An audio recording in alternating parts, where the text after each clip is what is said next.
Assalamualaikum warahmatullahi wabarakatuh. Selamat datang di Sweet Candy Channel. Pada kesempatan kali ini kita akan belajar tentang operator. Nah, jadi apa itu operator?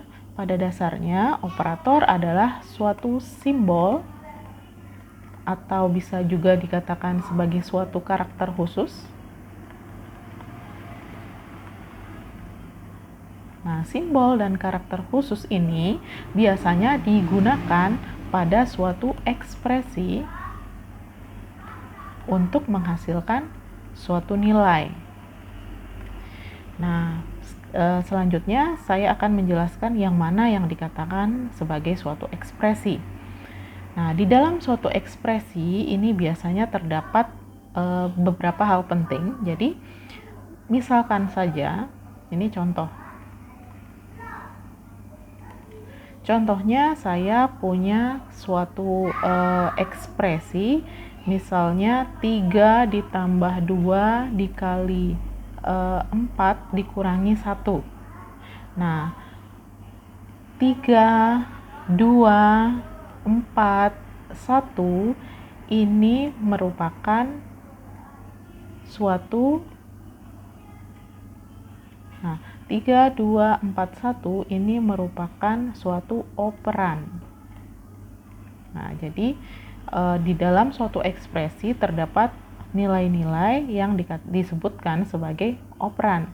Sementara positif, perkalian, tanda minus ini merupakan suatu operator. Nah, kemudian 3 ditambah 2 dikali 4 dikurangi 1, inilah yang disebut sebagai ekspresi. Oke, saya rasa jelas ya. Jadi, saya ulangi sekali lagi. Jadi, apa itu operator? Operator merupakan suatu simbol atau suatu karakter khusus yang terdapat di dalam suatu ekspresi untuk menghasilkan suatu nilai. Nah, saya ulangi lagi tentang contoh-contoh operator, yang mana yang dikatakan sebagai operator. Oke, kita contohkan di sini. Contoh kedua. Nah, misalkan saya memiliki 4 dikali 8 dikurangi 1 misalnya. Nah, angka 4, angka 8, angka 1 ini disebut sebagai operan.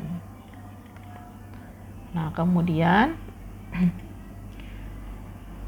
simbol perkalian minus ini disebut sebagai operator. Nah, suatu ekspresi adalah 4 dikali 8 dikurangi 1. Inilah yang disebut sebagai ekspresi. Oke, saya rasa jelas tentang apa itu operator, yang mana yang disebut sebagai operan, dan yang mana disebut sebagai ekspresi. Kita lanjutkan. Oke, kita lanjutkan ke materi selanjutnya. Di sini ada beberapa operator aritmatika. Jadi, operator aritmatika terdiri atas penjumlahan, ini, pengurangan, perkalian, pembagian, dan sisa bagi. Jadi, ini bukan untuk mencari nilai persen pada operator aritmatika, tapi ini digunakan untuk mencari sisa bagi. Nah, bagaimana penggunaannya? Misalnya, untuk penjumlahan, sebagaimana kita ketahui, penjumlahan sebagaimana biasanya. Misalkan saya punya 2 operan untuk dijumlahkan, misalnya 2 ditambah 3 adalah 5. Kemudian 3 dikurangi 2, misalnya 1. Kemudian 4 dikali 3 sama dengan 12. Kemudian 10 misalnya dibagi 2 sama dengan 5. Nah, misalnya di sini saya punya 6, sisa bagikan dengan 2, maka hasilnya 0. Oke. Jadi mungkin yang ini akan saya jelaskan mengapa 6 disisa bagikan dengan 2 menghasilkan 0. Oke, saya berikan contoh di sini. Jadi, sisa bagi adalah ketika setelah melakukan pembagian memiliki sisa atau tidak. Contohnya, kalau kita membagi 10 dibagi 2, ini adalah 5. Tapi ketika 10 disisa bagikan, dicari sisa baginya dengan 2, maka ini hasilnya 0. Mengapa bisa 0? Karena ketika umpamanya saya memiliki 10 koin dibagi dengan 2 orang, maka masing-masing orang akan mendapatkan 5 koin. Jadi saya punya 10 koin, kemudian dibagi kepada 2 orang, maka masing-masing akan mendapatkan 5 koin. Nah, artinya ini tidak ada sisanya. Semua mendapatkan koin yang sama. Tapi ketika saya memiliki, misalnya yang saya lakukan adalah 11, berapa sisa baginya dengan 2, maka hasilnya adalah 1. Mengapa? Karena umpamanya saya punya 11 koin, saya bagikan kepada 2 orang, maka masing-masing akan mendapatkan 5 koin dan ada 1 koin yang tersisa. Itulah yang disebut sebagai sisa bagi. Saya contohkan lagi, misalkan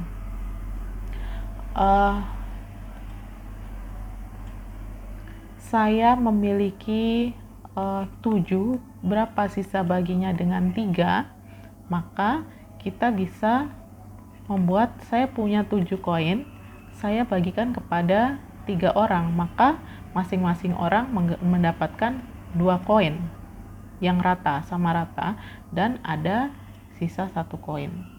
Nah, tapi jika maka hasilnya 7 disisa bagikan dengan 3, maka hasilnya adalah 1. Kalau misalnya saya punya 7 disisa bagikan dengan 5, maka hasilnya adalah 2. Kenapa? Karena saya punya 7, saya bagi pada 5 orang. Itu 2, 3, 4, 5 orang. Masing-masing dapat 1 untuk mendapatkan nilai yang sama rata atau koin yang sama rata.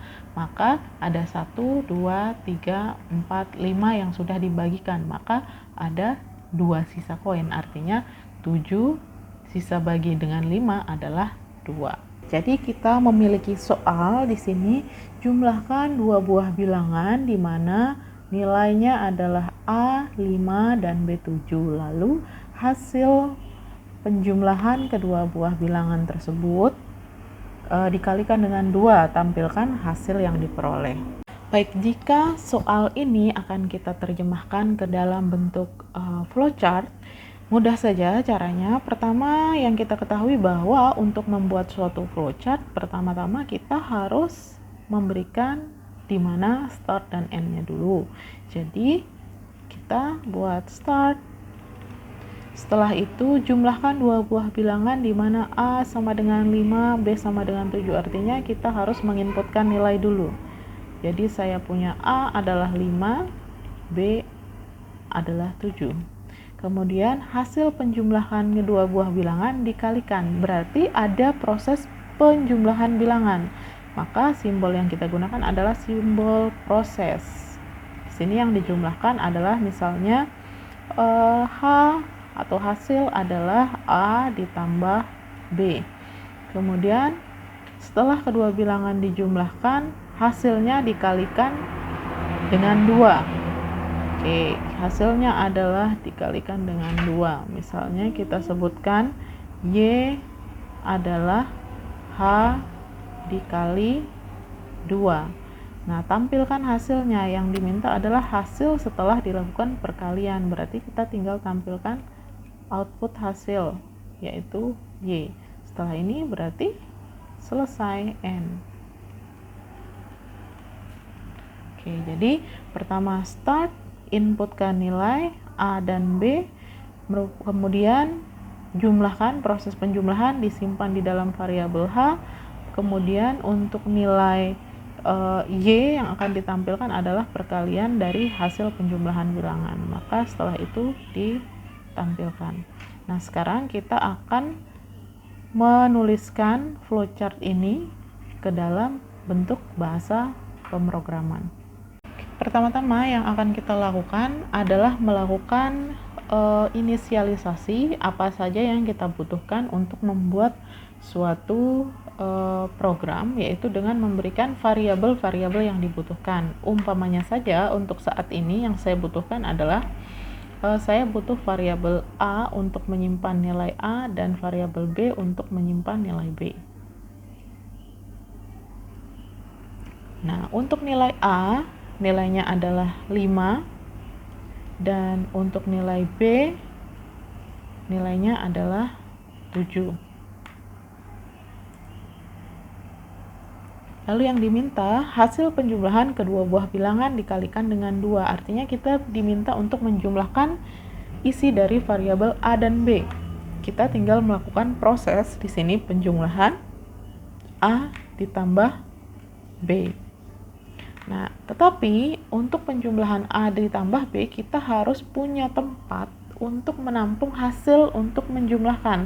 Jadi misalkan saja saya akan menampung nilainya di variabel bernama H.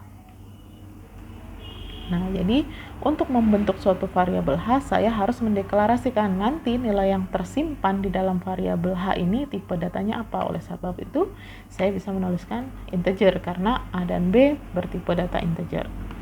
Oke, setelah itu H sudah melakukan isi dari H adalah menjumlahkan nilai dari bilangan yang tersimpan di A dan B. Selanjutnya yang diminta adalah hasilnya dikalikan dengan 2. Artinya nanti akan melakukan perkalian hasil dari nilai yang tersimpan di H ini akan dikalikan dengan 2. Nah, sekali lagi, ketika kita sudah memiliki nilai, kita harus punya atau tahu tempat menyimpannya. Oleh sebab itu kita harus memberikan tempat penyimpanan. Misalnya yang di sini adalah Y. Nah, ketika Y sudah kita berikan sebagai tempat penyimpanan, maka Y juga harus punya tipe data. Untuk yang tersimpan di Y ini tipe datanya apa? Jadi kita menyebutnya integer. Oke, setelah itu yang diminta tampilkan hasilnya. Untuk menampilkan hasil, perintahnya adalah system.out.print. Misalnya hasil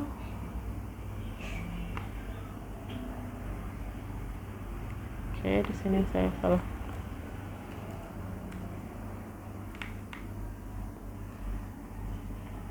System.out.print misalnya yang saya sebutkan adalah hasil nilai akhir adalah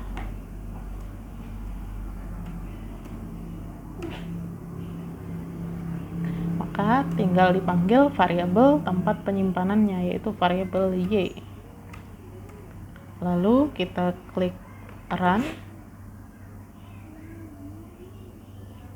maka akan tampil di layar bahwa hasil nilai akhir adalah 24. Sekarang kita akan melakukan pengecekan apakah benar 24. Pertama, kita punya nilai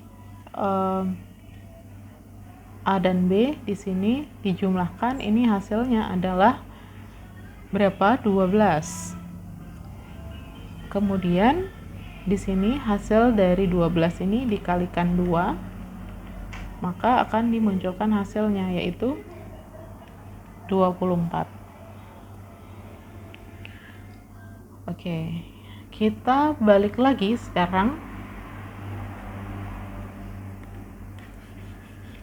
Nah, sekarang bagaimana jika kita memiliki baris kode program ini, lalu kita ingin menerjemahkan ke dalam bahasa natural. Jadi di sini disebutkan INTAB, artinya kita mendeklarasikan bahwa kita memiliki tempat penyimpanan suatu nilai yang berada di variabel A dan variabel B, di mana nilai A adalah 5, nilai B adalah 7. Artinya di sini diberikan A5, B Selanjutnya di sini dideklarasikan bahwa nilai H adalah penjumlahan A ditambah B. Maka akan muncul variabel baru yang bernama H, di mana nilainya yang tersimpan adalah penjumlahan dua buah bilangan ini. Artinya ini tersimpan adalah 12. Kemudian buat lagi variabel baru, yaitu Y. Di dalam Y yang tersimpan adalah nilai dari H dikalikan dengan 2, artinya 24. Nah, system.out.print itu artinya memanggil atau menampilkan isi dari variabel Y, sehingga yang muncul di layar nantinya adalah 24. Oke, sekian untuk operator aritmatika. Untuk belajar contoh-contoh yang lain, kalian bisa memodifikasi sendiri. Semoga ini bermanfaat. Wassalamualaikum warahmatullahi wabarakatuh.